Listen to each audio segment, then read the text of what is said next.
Yes, we're all good. All good. Guys, we're good? This is the New York Fire Department Pension Meeting Investment Meeting. Today is 1/16/2013. It is 11 minutes after 10. We're at the New York City Controller's Office, 1 Center Street, room 1200, New York, New York. We need a roll call of trustees. Roll call of trustees. Ms. Janice Emery? Here.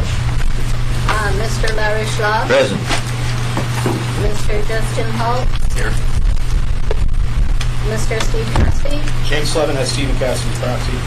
And Mr. James Levin? Here. Mr. Robert Schwab? John Kelly has Mr. Schwab's proxy, including Rogers. And Mr. Kelly? Present. Mr. James McGowan? Here. Mr. John Dunn? Present. Mr. Jake LaMonda? Here. Mr. Sean O'Connor? Here. Commissioner Douglas White? Here. We have 24 votes in the quorum. We can start the meeting. Larry? Okay. We have a pretty short agenda today, so we'll try to get through it quickly. Does everybody have their monthly package? Motion to adjourn.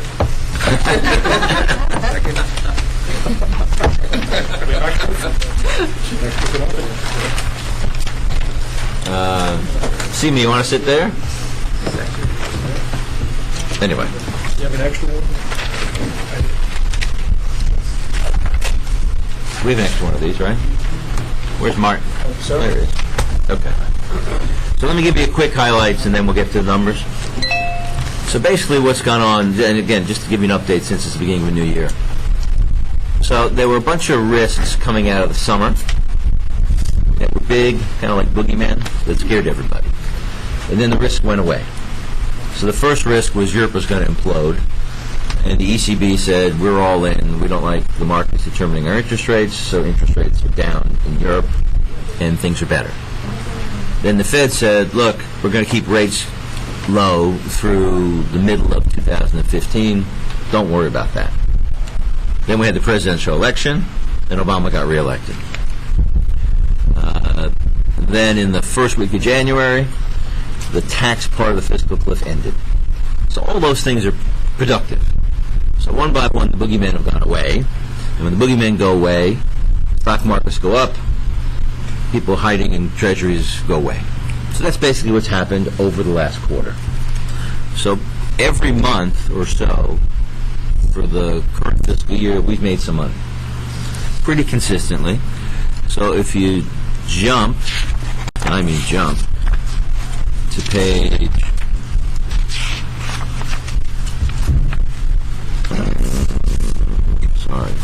39.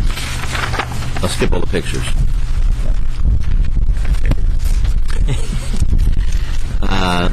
And you look at the far left-hand column. November had a lot of bouncing around in the month because it was the election month. But at the end of the day, you look at the far left-hand column, the U.S. equity markets made a little bit of money. The international markets, equity markets made a little more money. And the bond markets all kind of made a little bit of money. If you flip forward to this page that was handed out, everybody have one of these? This is December. Same kind of thing. Look at the far left-hand column. Now, again, December was after the election. So December, everyone got sorted out as to what was going to happen. So, again, the top block of numbers are the U.S. markets are up 2 or 3%. International markets are up 3 or 4%. Bond markets are down a little bit. But overall, good things happened in December. So now if you look at page 40, and look at the far left-hand column, we made about 1% in the month of November. I estimate we made a little more than 1% or so in December. So if you look at the third column, fiscal year to date through November is up about 5%. Add another 1%, so for 6 months we're up about 6%. All for the last 6 months. So halfway through the fiscal year we're up about 6%. Pretty good since we're trying to get to 7 or 8. I'm sure we'll get some of it back. Don't spend it yet. But, halfway through the game, we're looking pretty good for the year. And if you look at the numbers in the fiscal year column, they're all positive. So even though, we have some assets that are supposed to go up when others go down, each of the asset classes is basically making money for us. All good. I would tell you, all pretty good. So then if you go backward to page 35, what has caused this all good to happen? And you look at our sort of odometer for the asset allocation, you may recall we were overweighted U.S. equities, which is the green, which is good because U.S. equities are going up. Pretty much spot on for the rest of the equity markets. And then we were underweighted low-earning governments and tips, and we're overweighted higher-yielding high yield, all of which is about the right spots to be. So we're within all the ranges. We don't need to rebalance anything. You can see the numbers on page 36. Made money for the first 6 months. January is even better than each of the preceding months. January we're up a couple of percent so far. But again, it doesn't all go up, as we all know, but so far so good. And then you say, all right, so what's the boogeyman coming? The boogeyman coming is the debt ceiling in the second half of the fiscal cliff. That's coming to your local news stores in March. So increased volatility on the way to that, ups and downs. We're kind of set up for it to sort of work itself out so that assuming they come to something, again, being long U.S. equities is probably the right play. So we'll just hopefully motor through the rest of the fiscal year. Yes, there's some other risks on the horizon, but again, the big risks that I mentioned before went away in the fall. So I think we could be sitting here in a pretty good spot for the foreseeable future. With that, that's sort of the highlights of November, a little glimpse into December as well. Any questions on anything? All good. Okay. All good. All good. That ends the review of November. The second thing on the agenda, I'm going to hand over to my partner, Thaddeus, to talk about the basket clause.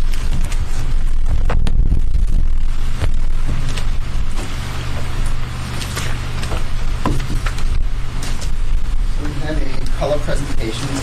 So, I think we need to refer to, so I'll pass these out.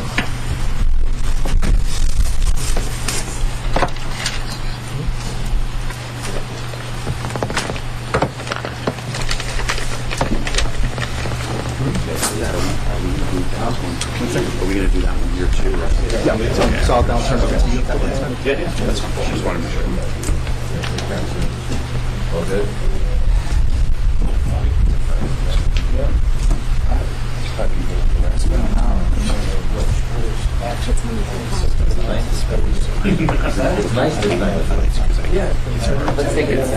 It's hard to fall back and it's easier to move up.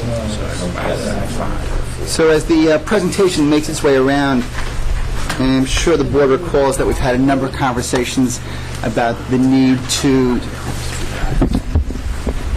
increase the basket limitation from 25% to 35%. We did an asset allocation in the spring of 2011. The idea at that time was that we would pursue moving the basket in the legislature to 35. There were a number of thoughts as to a way to achieve this, either through some governance changes or sort of as a standalone bill. And as we're now into 2013 and the legislative season is beginning and there's a new session, we thought one thing we'd want to do is get on the record the board's support for moving that basket to 35%. So if I could just turn your attention to page 1, we have the history of the basket clause.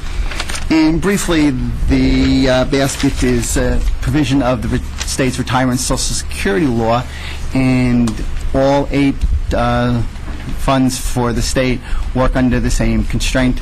That is to say that investments that don't meet the legal list, which is on the following page, have to go into this basket. The basket is limited to 25%. So as you can see, there's a lot of competition for that basket space. On page 3, we have a basket clause summary, which is in your book every month. And I think the key would be to look at the right-hand side of the page where we discuss the, on an invested basis, sort of the headroom that we have. And as of November 30, we just had a little bit over 6%. As Larry's talked about in terms of reaching our asset allocation exercises, and as we did when we adopted the last allocation, we ran some scenarios where 35% would be important, because as we've ramped up more into alternatives, hedge funds and such, we knew that we would need the headroom.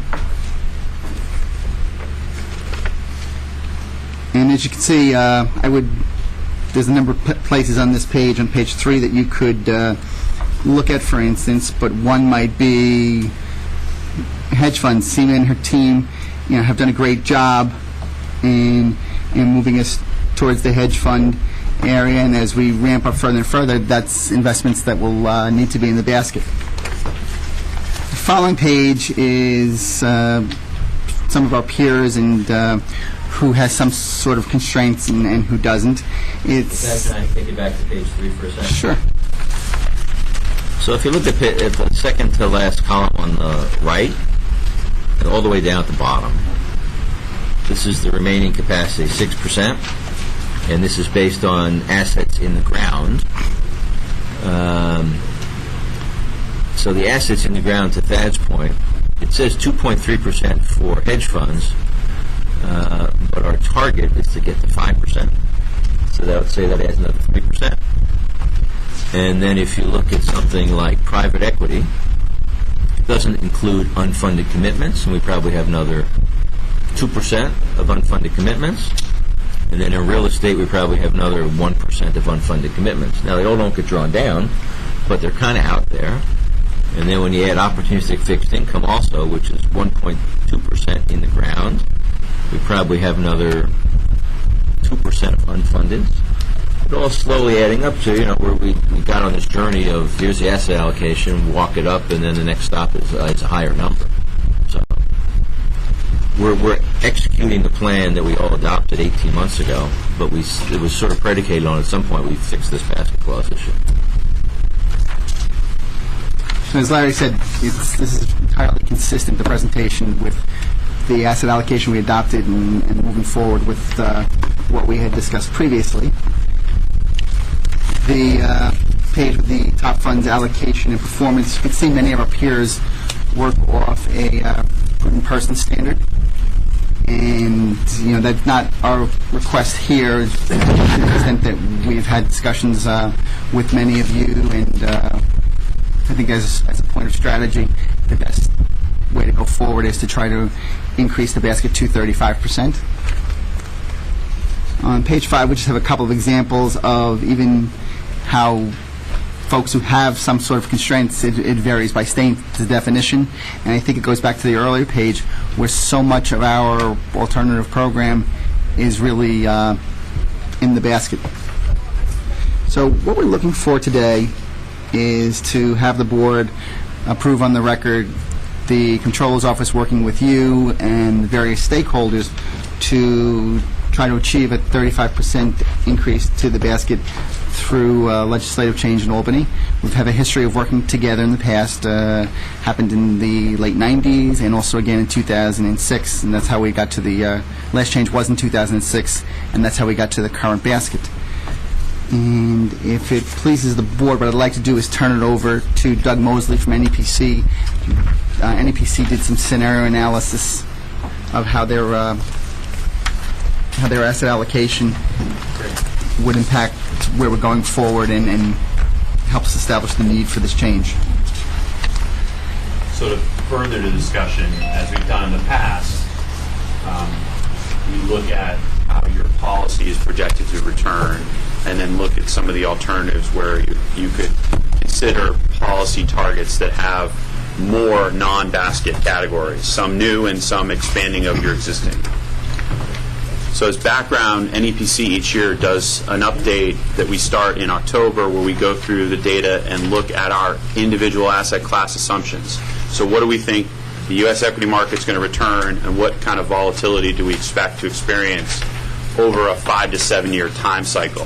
So we do it every year, but we're updating a time horizon that's more than just, we're not trying to project what's going to happen in 2013. We're just updating it based on where the market is for interest rates and what we think inflation is going to be. And so this presentation has got a lot of messaging around that. I'm going to go through it quickly and just cover really 4 or 5 pages. So pages 2 and 3 are just kind of some broad messaging.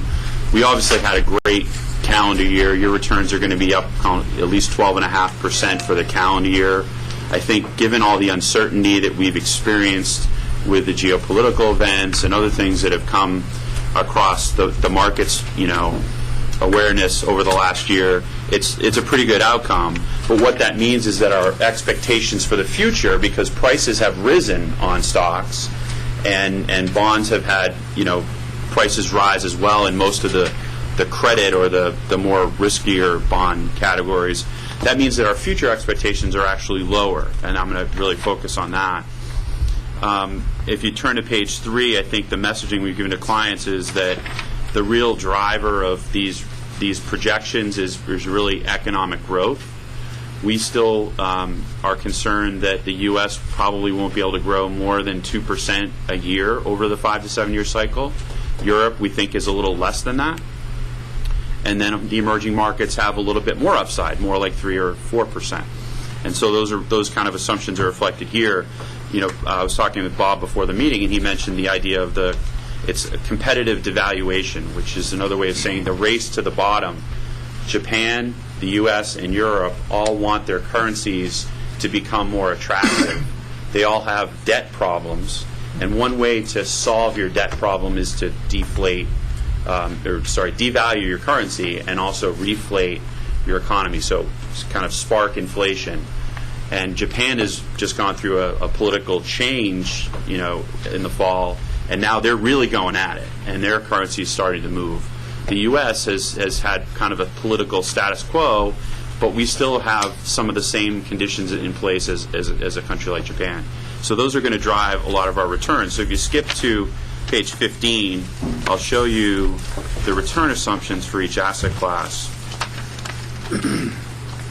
And there's some pages in the back that kind of go through the process that we go through and give you some more data points on each of the assumptions, the key ones at least. But what we have here is a table. We've got our 2012 assumptions, so what do we think at the beginning of last year? And then what do we think this year for each asset class? And some of these you don't have exposure to, and some of them you do. So just, maybe a focus on a few of them. The large cap equities is about halfway down the page. At this time last year, we were thinking that they would return about 7.25%, right? And that's just around, you're having discussions with Bob, and his recommendation has been to lower your actuarial return assumption to 7, and that's going to go through the legislative process this year. But when you think about a big chunk of your portfolio, you're trying to get to 7, you need to have a bunch of the things you're exposed to have a return higher than 7 for it to even out to 7. And we're actually recommending that we're using a 6.75% assumption going forward for this year because of the equity market rally we've seen in the U.S. So you see the column on the right has the change year over year, and most of these assumptions have come down. High yield bonds is another one to highlight. Last year we had the expected return pretty close to where the yield level was at around 7%. I think at the beginning of the year you could have probably gotten a little bit more than 7%. But the prices of high yield bonds have risen and the yields have come down. And so now we're more in the 5% or so range for high yield. So we've experienced a positive environment for high yield bonds, but that tends to mean that the future is going to be a little less positive. For real assets, some of the other categories, emerging equities we left constant.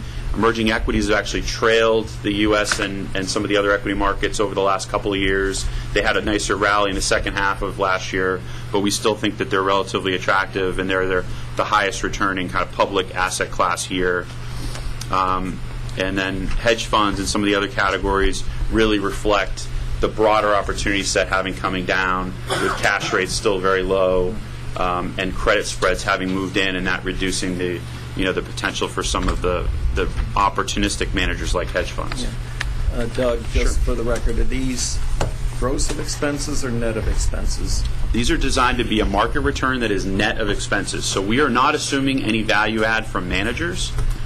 And in categories like, real estate and private equity, I think, we use these assumptions to be conservative. So, when Barry and his team go out for private equity, they're not looking for 8 or 9% returns. They're looking for 15 to 20% returns. And what we're trying to capture here is just a way of thinking about the market for private equity, and it's really essentially an illiquidity premium on top of the public markets. So I think we're using 2.5%, which is I would characterize as very conservative. So you can tell me, you think you're going to get 12 or 15 from private equity, and I would agree with you. But from a modeling standpoint, because an asset allocation model is really a blunt tool, you want to use a more conservative assumption. You don't want to assume anything for manager value added, and therefore you're assuming that these are net of fees. We also have assumptions for risk, which are on the next page. These have not moved around as much. Some of the categories have actually come down. So we've seen volatility decrease in a few of the categories. Emerging debt is actually one of them. And for some of the equity categories, they've been pretty constant. So with that, I'll have you move forward to page 20 and just make a quick comment. I just showed you our 5 to 7 year assumptions. We also have 30-year assumptions, because when we speak and work with our clients' actuaries, it's important to have a longer-term time horizon. And so when you have a longer-term time horizon with your assumptions, you don't react as much to rates falling down like they have. You kind of have a more gradual approach to adjusting the assumptions. And for example, as I was talking with Bob about it, so over the long term, when you invest in cash, which is the top category, you would expect that if you put money in a money market, that it's going to, over a long cycle, it's going to get you about the same rate of return as inflation. Right now, when we're getting 25 basis points in cash, if we think there's 2.5 or 3% inflation, we're really losing money, even though we're not losing money in cash, but we're losing money on a real basis. And so when you look at our 30-year assumptions, we adjust more of the rates. The bond categories have higher assumptions, but they're still low relative to their historical averages. And some of these assumptions are higher than our 5 to 7 year. So cutting to the chase, page 21, we did a quick review of your current policy. And then also we're showing you mixes A and B, which are really just designed to say, NEPC is telling you what would we do if we had that basket limit move from 25 to 35. Where would we adjust or consider recommending adjusting your portfolio? So your current policy there is listed in the middle. The expected return using our 5 to 7 year assumptions is now below 7%. It's at 6.7. The 30-year assumptions would get you more in the middle of that 7% to 8% range, so at 7.7, with volatility of about 12.5%. If you look at mixes A and B, what we did here is we added some things like emerging markets debt, which is a new category, and that we have talked about in the past. We left a lot of the categories unchanged. We also added a new category of commodities and bumped up real estate in that mix A. And most of that came right out of domestic equities. So you can see the domestic equity allocation, the U.S. equity is down by about 7%. And most of that is coming from there. We also took about 2% out of core plus 5.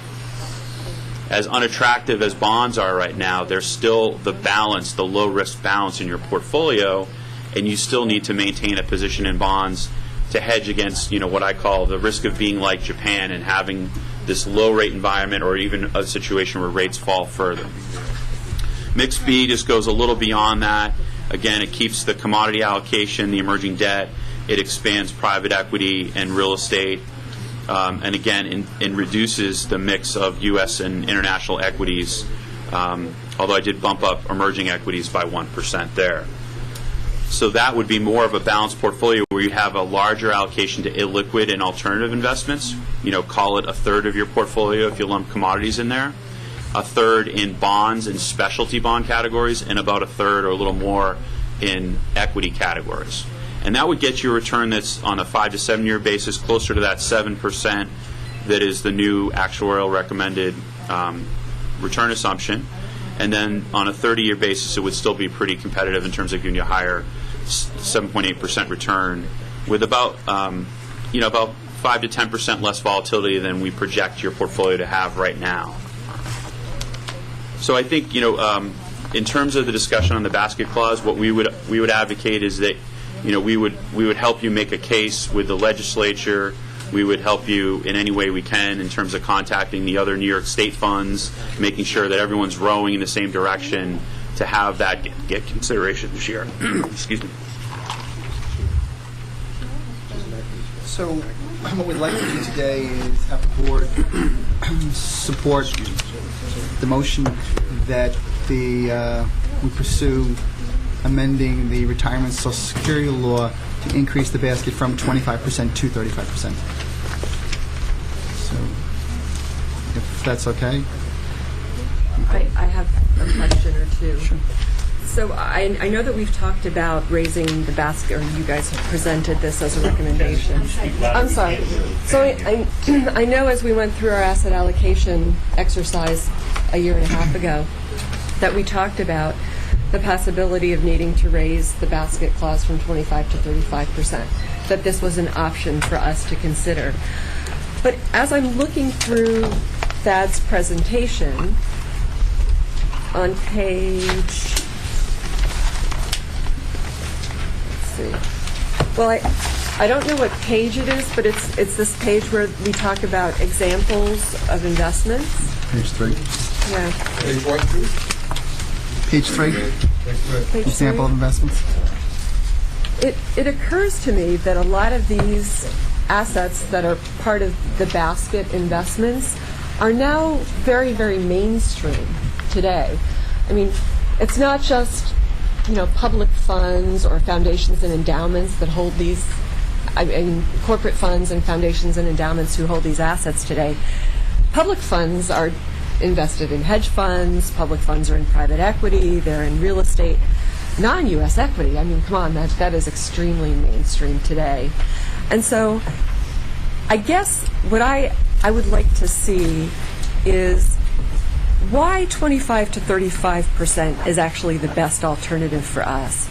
I mean, it seems to me like we might be able to make a much better case by saying, for example, non-U.S. equities, extremely mainstream, we should just take that out of the basket, for example. So I would like to, before we move forward on this, understand what our other options are, why they might make sense or not make sense, and which one we think has, a most reasonable case behind it, so that, we can feel like we've examined all of our options before pushing forward with this one in particular.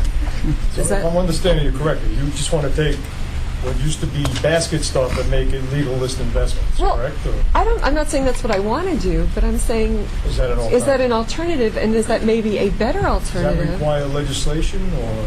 So I think the short answer would be Yeah. yes. I think the longer answer here is, and we'll be happy to have that conversation.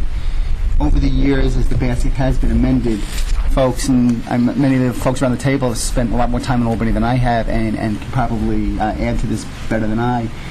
The conversations about international and about other options to modify or amend the RSL have been had, and as a strategy, it's always been thought the most efficient or effective way forward was to move the basket up for a variety of reasons. So I think, speaking for myself, I'd be happy to sort of sit down with you, maybe your legislative people, and go over the history and how we've sort of gotten to this approach incrementally over the year. Right. I'd be I happy. think the problem is really not the problem. The issue isn't investments; it's politics. 100%. Because if you had no constraints at all and you had a prudent person, you'd be done. Right. I've been told that that's just too big a step. I get that. So it's a little bit of an incrementalism, and you look at it and you go, well, why? Because I totally agree with you. You look at this list and go, there's really nothing complicated on this entire list. But that's, as investment professionals, we look at it like that. I defer 100% to Thad when it comes to, so, all right, so here's what the investment professionals would like. What do you think works? And the answer is a completely different answer. Right. So I'm with that. It's I defer 100% to what the legislative advisors tell us is the simplest way to get something done. And I punt it to that. And it's not just, it's the city's legislative advisors, I guess, is the simplest way to put it, right? So what I would suggest that sort of pleases the board we can have a conversation with the mayor's legislative people and sort of go through some of the history and how we've sort of arrived at this as an approach. In previous times when we've had amended the basket, the conversations that you've talked about have happened, and it's been the collective wisdom, I think, of not only the folks around this table, the city's legislative people, but frankly, state teachers, state controller's office, that the approach was to try to get incremental relief on the basket. But it's, as Larry says, it's a fair conversation to have, and maybe the best approach is for us to get together with your legislative people and have that dialogue. And I think that would be great. It would really help them understand. Does that work for the board? But then as a fiduciary board, for us to make, so you're asking for a fiduciary board to sign off on something like this. And so I'm also thinking about what we need as a board and the analysis that we might need to approve something like this as fiduciaries. So as fiduciaries, we still need to see what the options are, why not 40%, for example. So I think the case needs to be made at the board level, but you're right, behind the scenes, the political process, which I have nothing to do with, is also a good idea. But for myself, as a board member, considering this sort of a change, I feel like I need to see an analysis, what the options are, what the pros and cons are, and then the rationale for the conclusion. For the conclusion. I didn't hear you. Did you say teachers should give a relief? So what I mentioned was that because each of the 8 systems in the state work under this statutory construct, that in the past, as we've moved to get incremental relief on the basket, it has sort of been the approach that not only the city, if you will, has sort of adopted, but also our friends in Common and the New York State teachers. Janice, I just want to raise a couple of questions regarding your last remarks. You made a comment about the fiduciary element of this, and it would appear to me, and I guess maybe I'm a little confused, that whether you amend it by increasing the basket clause, or you go back and change the legal list to incorporate wider limitations on individual subparts, it is still a legal list. And it would seem the key question fiduciarily is, what does the board choose to put the money into within those legal boundaries? So is this really a fiduciary question, or is it more a mechanics question and trying to achieve an optimal design under which the board can operate? Yeah, I guess I'm also too unclear as to why the boards would have to necessarily vote to sign off on this. I would tell you, as an approach of going to Albany, and feel free to jump in, the other trustees, it's helpful to be able to say to the leaders that this is what the boards want to do, that they're in support. Right. So I guess I'm getting back to the point where if you're wanting the board to sign off on this particular recommendation of 25 to 35%, what is the process and analysis that I would get to say, yes, this, I will sign off on this versus some other alternative? And that's really what I'm getting at, if that makes sense. Which I thought was along the conceptual big picture lines of what Doug was presenting in his a couple of alternative mixes, which showed how the basket clause could capture a couple of possibly rational and reasonable mixes. They may well be insufficient, and that either the basket clause would have to change or the legal list would have to be, quote, modernized. But I guess just thinking back, because the Office of the Actuary has done fiscal notes on the prior 2 expansions of the legal list from 7.5 and up to, I think it was 15, and then 15 to 25.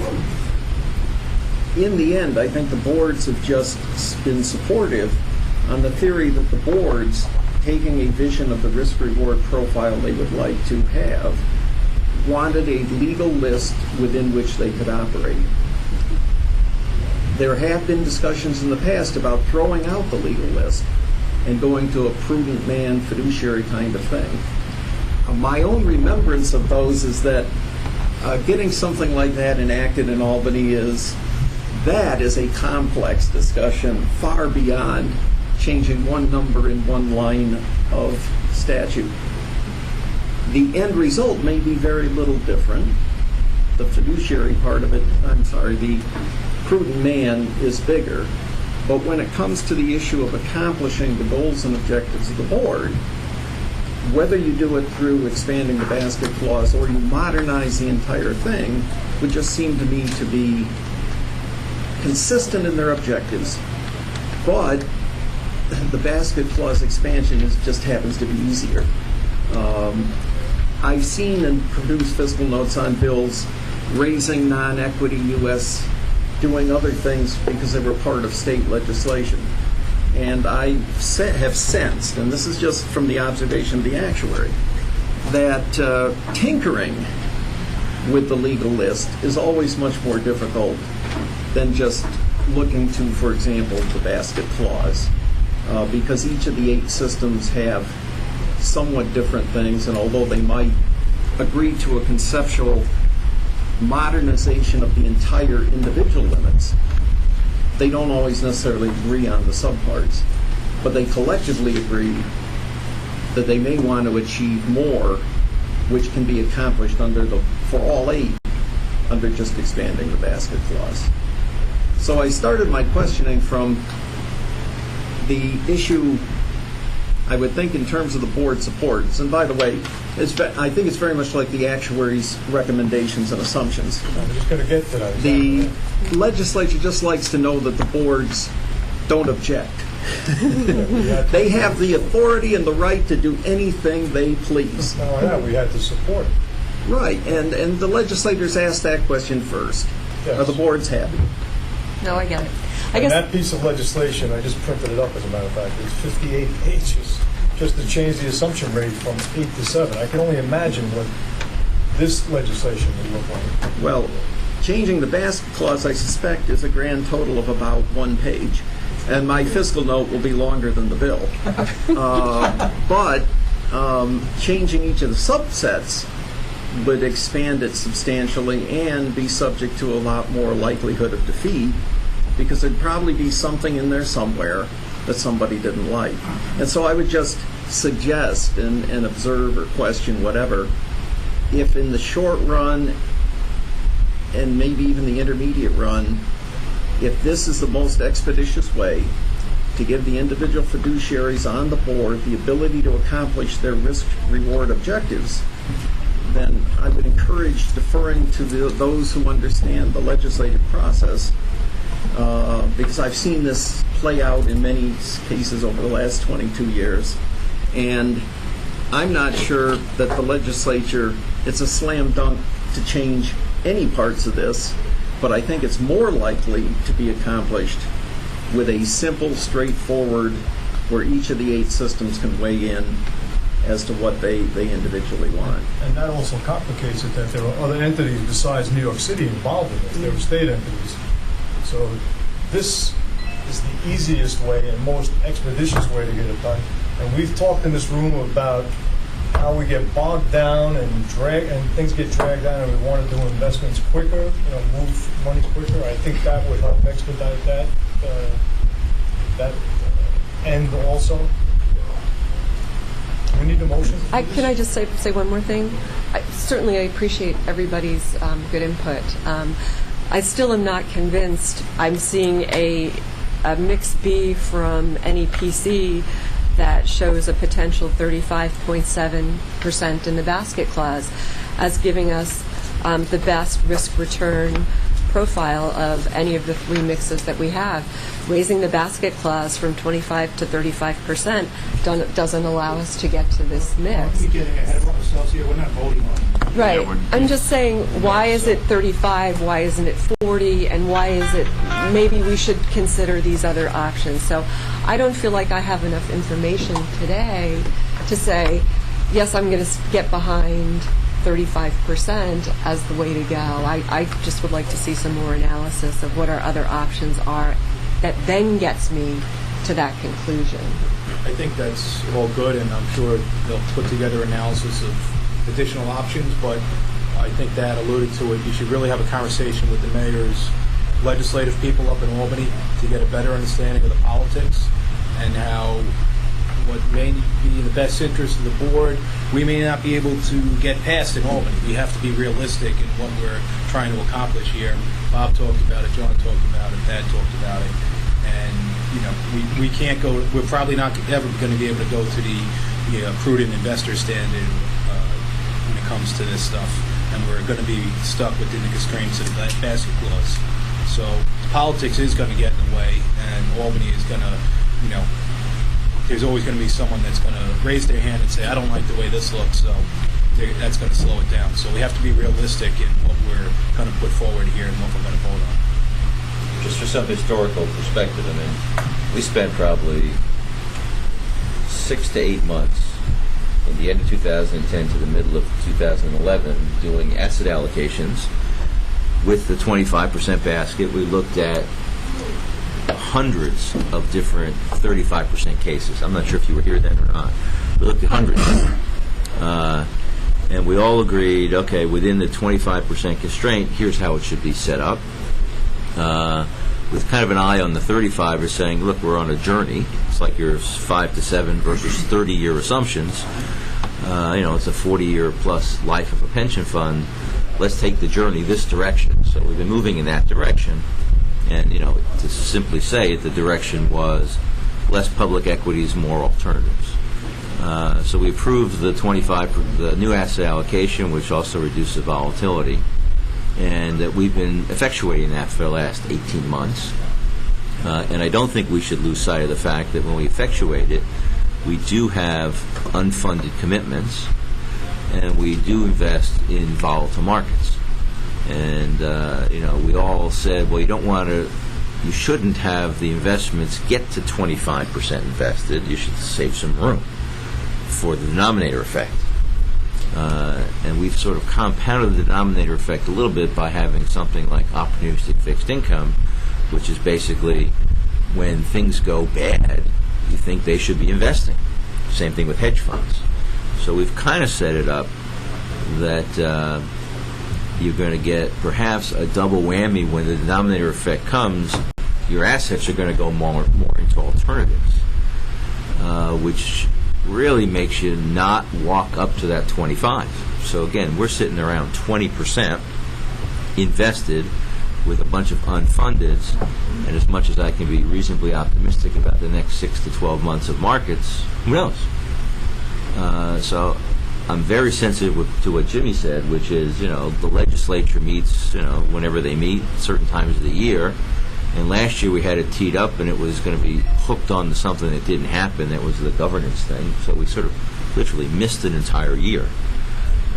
This, to my mind, is sort of time sensitive, and it's 100% legislative sensitive as opposed to investment sensitive. So we can revisit all the assumptions that we made to what would we do if we ever got to 35. I, as the CIO, am just telling you all, the 25 is going to become a problem. If markets go down a lot, we're all going to be sitting around and say, well, gee, how did this happen? And I'd hate to do anything that made it so that we miss this legislative session. So I wouldn't want to get too complicated. I thought, personally, changing one number is about as simple as you get. Because I agree with you, you look at the list, it's not that, what the hell? These are not complicated asset classes. I read the basket clause language, and, it talks about railroad bonds. I mean, this law was written, I think, in the 1900s. So, this is not a very up-to-date process. So it is what it is, but I would really like us to err on simplicity, i.e. change a number. Change a number that's good so you don't have to ask again. So asking for 40 versus 35, great. Do people think that's too high? Well, they went from 15 to 25. That sounds like a plus 10 is easier than a plus 15. It might sound simplistic, but it is what it is. So I definitely don't want us to get into what I'll call analysis paralysis, because we're not going to do the 35% allocation as part of the, we're not going to agree on it as part of the go up to Albany to give us some more room. So I really would, I'd ask the board to get on with this because we actually agreed to it 18 months ago, and B, defer 100% to FAD and the mayor's legislative people to figure out how to get this on the agenda so we get it done, as opposed to come back a year later and say, well, we can't make the following investments that we teed up because now we're worried about the basket clause. And I could easily see that start to happen if I look at our investment plan for the next 12 months, where we're going to be making more allocations to unfunded private equity, real estate, and opportunistic throughout the rest of the year. So what I might suggest is a couple of things. First, that the board today adopt 35, and as we all know, the legislative process is an interactive process, and if we need to come back and amend it, we can certainly reflect the board's desire. And that secondly, I think I would encourage our friends in the Mayor's Pension Office to have a conversation with the Mayor's Legislative Office and sort of the history and some of the realities, good or bad, and have that conversation. And if you need us to be part of that conversation from an investment perspective, we're happy to do that and look forward to working with you and the other board members. But my suggestion would be that we move on the 35 today, and that if we come back and we have other conversations, we're not precluded from coming back to the board and taking a different approach. Would it make sense to table this until the next board meeting so that we do perhaps have the opportunity to come back and have a vote where everyone can participate next month? So I would say a 1 month table and just 1 month, because it is January, the session has started, and we need to sort of move and get the paperwork in. I mean, I don't know how the other board members feel, but Jimmy and I do the legislative work up at home. You lose another month. They only go to the third week in June, and you give it less time to get done and move through the process. It's got to get introduced. It's got to go through various committees before it even gets to the floor. And as Jimmy was saying, there could be opposition along the way.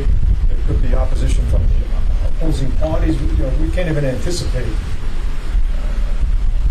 I'm ready to move. I think that I've heard enough, and we've discussed this enough, and I'm convinced that this is the right thing to do at this point. The point you bring a very good point. It also takes coordination from whoever the coordinators are with the state comptroller, who is the sole trustee of New York State Common Fund and the New York Teachers Fund. They're all have to be New York State Teachers Fund. They have to be, I guess, co-sponsor. I don't even know what a co-sponsor is, but they've got to be. Sponsors are the politicians who introduced it. But they have to be 100% behind this, do their own math and things. I mean, they were behind it before, so I totally agree. It seems it's a complicated thing. I just don't see why we should. Yeah, I don't think we should lose a month. Mr. Chairman, could we go off the record for a moment? Off the record? Yeah. We're on the video. Are the cameras rolling? Can we turn off the camera too?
air conditioning.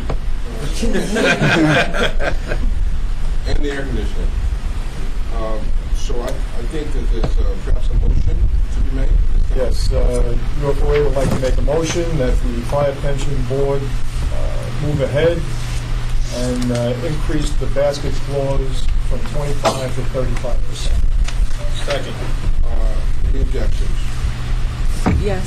Should we do a roll call? We can do a roll call, sure. Lee? You said you were going to abstain. Ms. Janice Emery? I'm going to abstain at this time because, as I discussed earlier in the meeting, I do not have enough information to make a decision. Mr. Larry Schloss? I vote yes. Mr. Justin Hall? Abstain until we receive further information. So you would vote no. Abstain. Abstaining. Abstaining. Mr. Steve Cassidy? Mr. Slevin, Mr. Cassidy, yes. Mr. James Levin? Yes. Mr. Robert Strauss? Yes. Mr. John Kelly? Yes. Mr. James McGowan? Yes. Mr. John Dunn?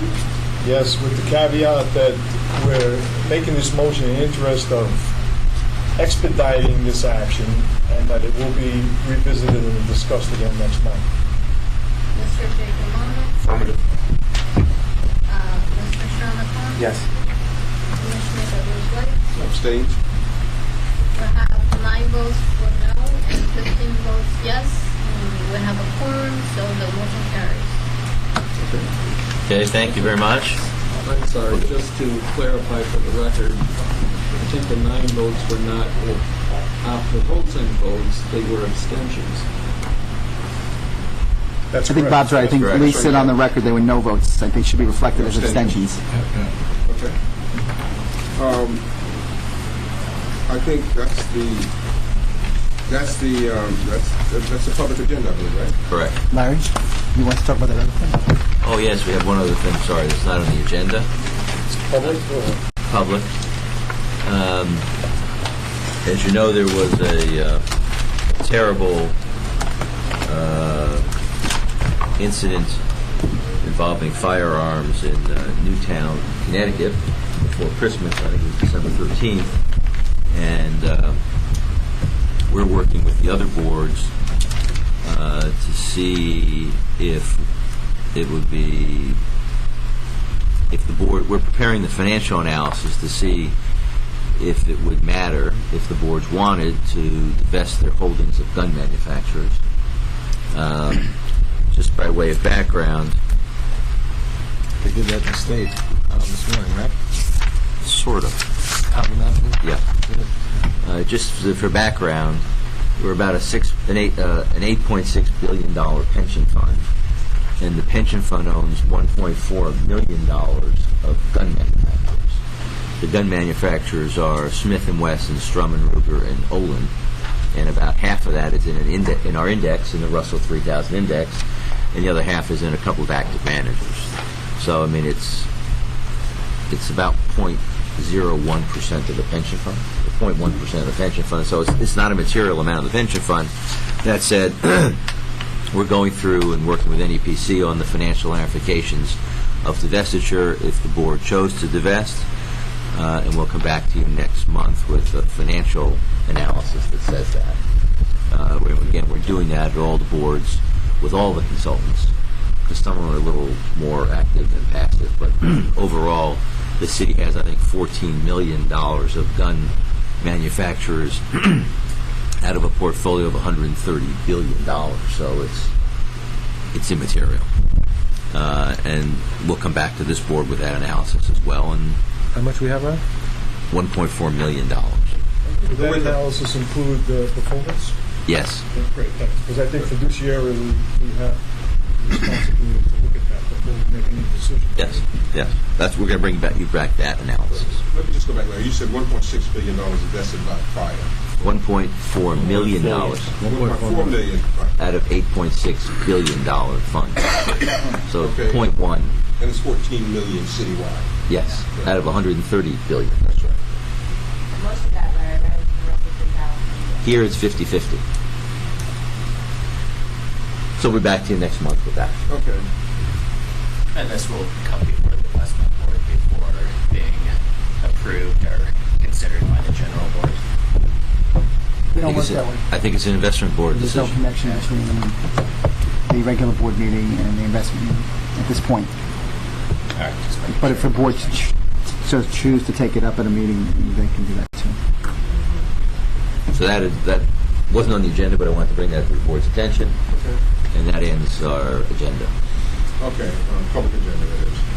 So we need a motion to move out of public session into executive session. So moved. Is there a second? Opposition? No opposition? We're in the executive session now. I don't know if camera should turn off and